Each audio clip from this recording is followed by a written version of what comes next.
Isang makasaysayang tagumpay ang naitala ni tennis star Alex Ayala. Sa kauna-unahang pagkakataon, nagwagi ang young Filipina tennis star sa isang Grand Slam match sa women's doubles ng French Open kasama ang Mexican partner. Ang naging laro, panoorin sa report ni Matchpoint Millie Borja.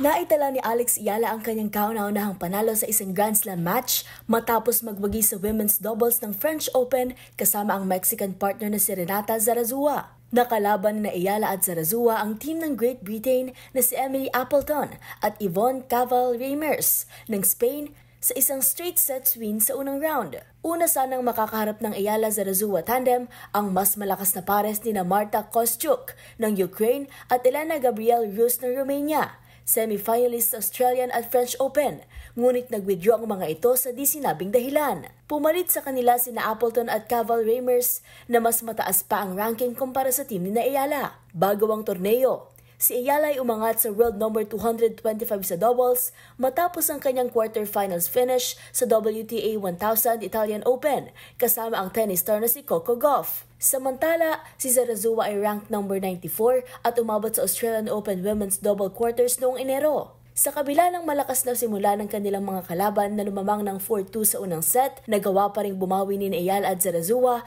at tuluyang inangkin ng panalo sa loob ng 1 oras at 32 minutes. Ngayong araw, susunod nilang makakasagupa sa ikalawang round ang mas matinding pares na sina Olga Danilovic ng Serbia at Anastasia Potapova ng Russia.